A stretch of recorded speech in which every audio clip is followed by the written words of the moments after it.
নমস্কার।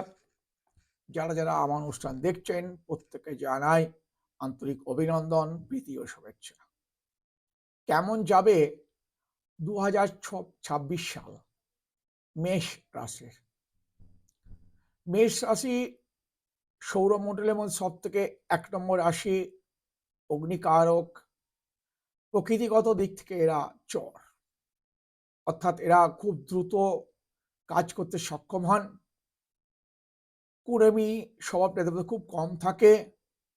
তেজ অত্যধিক, রাগ প্রচুর, হঠাৎ তাদের ক্রোধ হয়ে যায়।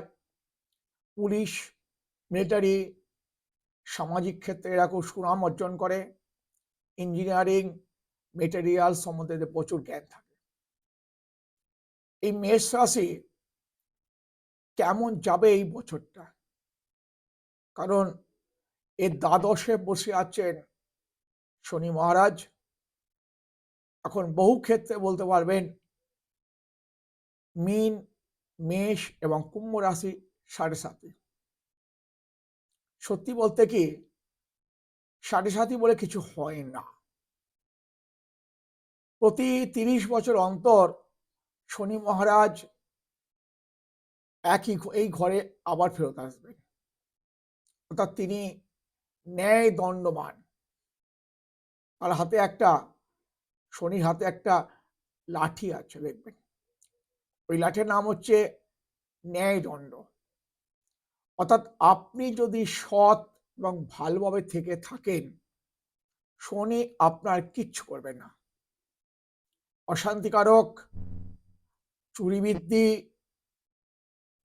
লোকের ক্ষতি করা, এগুলোকে থেকে বিরত যারা থাকবেন তাদের জন্য কিন্তু কোনো চিন্তার কারণ নেই। যারা অন্যায়ের পথে চলবেন বা চলেন তাদের কিন্তু এই শনি মহারাজ সম্পূর্ণরূপে ধ্বংস করে দেবেন। আমাদের পশ্চিমবঙ্গ কিন্তু মেষ রাশি অন্তর্মধ্যে পড়ে। এবারে আসবো মেষ রাশির কর্ম, কি কি কর্ম তাদের পক্ষে ভালো যাবে বা এরা কোন কোন কর্মের ওপর দিয়ে নির্ভর করে বছরটা চালাবে।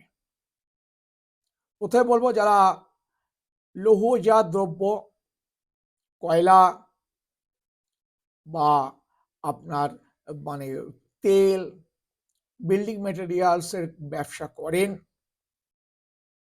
তাদের অতি থেকে অতি শুভ হবার সম্ভাবনা।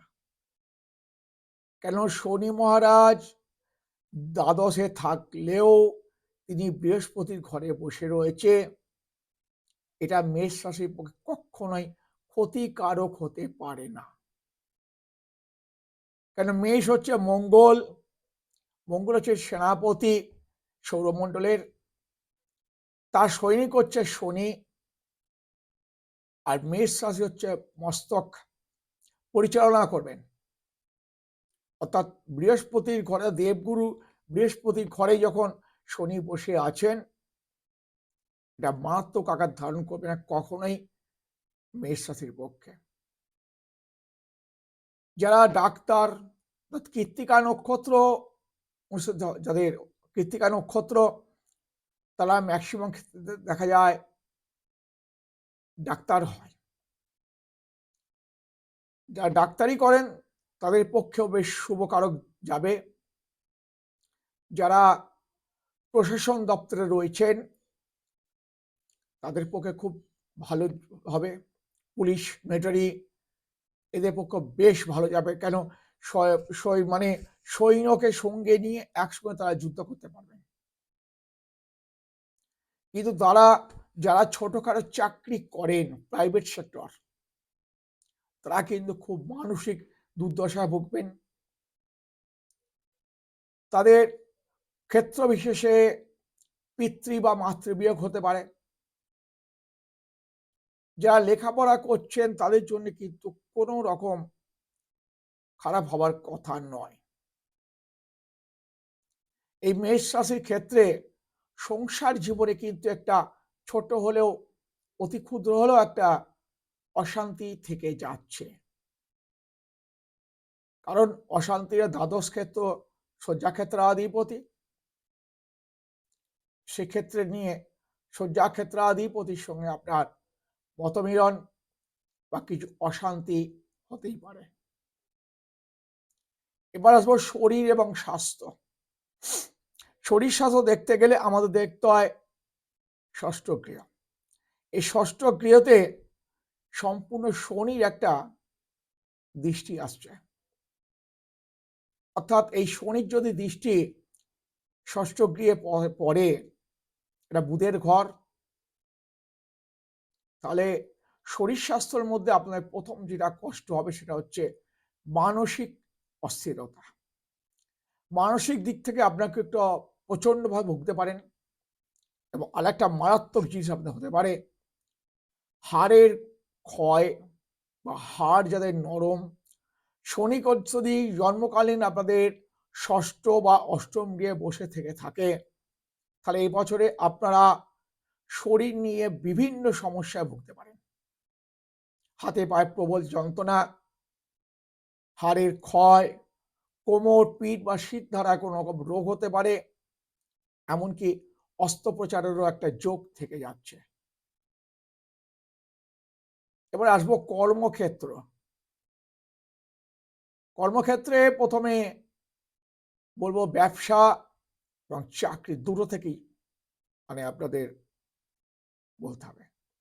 অর্থাৎ কর্মক্ষেত্রে প্রথমে যেমন বলেছিলাম যে যারা বেসরকারি ক্ষেত্রে চাকরি করেন, অল্প ছোট মাইনে বা ছোট কোনো ফ্যাক্টরিতে কাজ করেন, তাদের পক্ষে একটা দুশ্চিন্তার কারণ থেকে যাচ্ছেই।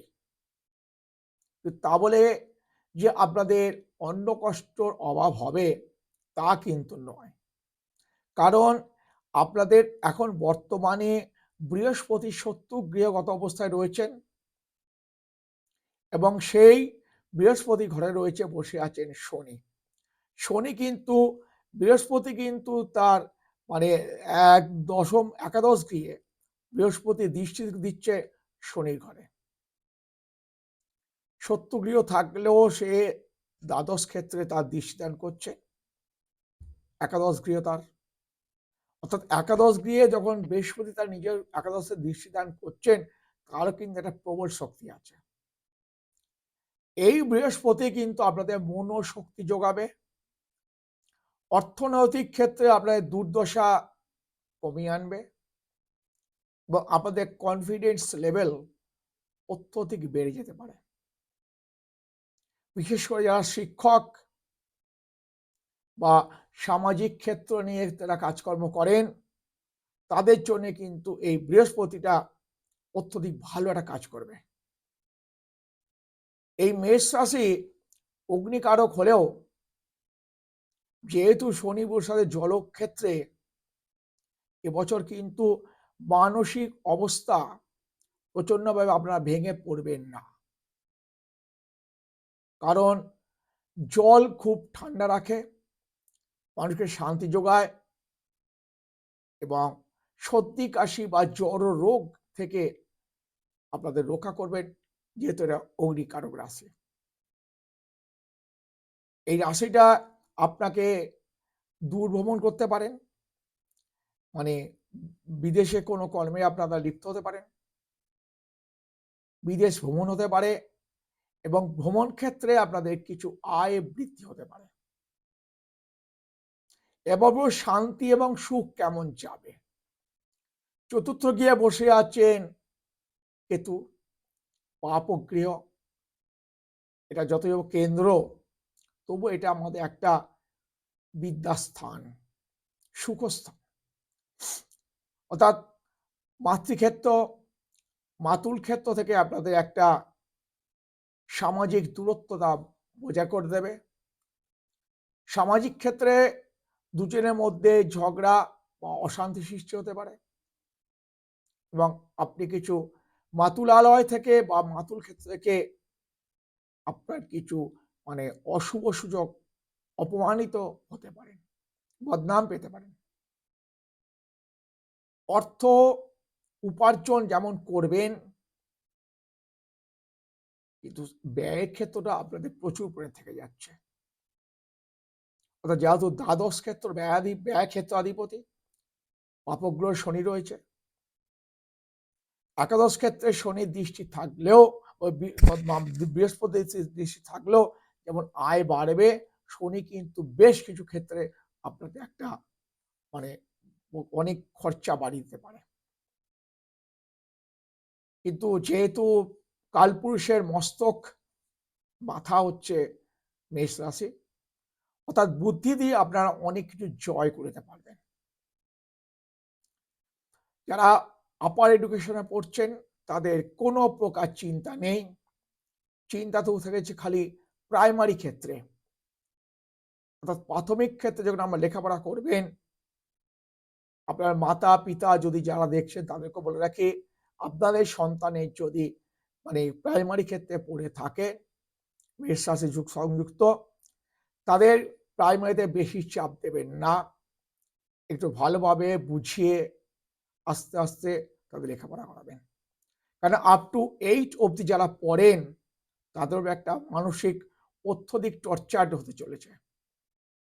কিন্তু যারা আপারে পড়েন, সপ্তম গৃহ বা ষষ্ঠ এবং মানে পঞ্চম গৃহ, জ্ঞানাদি ক্ষেত্র, জ্ঞানাদি ক্ষেত্রে আপনাদের একটা বিশেষ সুবিধা থেকে যাচ্ছে। শিক্ষাক্ষেত্রে কোনো রকম বাধা সৃষ্টি হবে না। যারা ডাক্তারি, ওকালতি বা পিএইচডি করছেন তারা অনায়াসেই উতরে যেতে পারবেন, সে বিষয়ে কোনো রকম চিন্তা নেই। প্রথমে বলেছিলাম সংসার জীবনে একটু অশান্তি থাকবেন, কেন শয্যা ক্ষেত্রে শনি উপস্থিত, ব্যয়াধিপতি যেমন শয্যা ক্ষেত্রে অধিপত। এবারে আসবো প্রেম বা বিবাহ।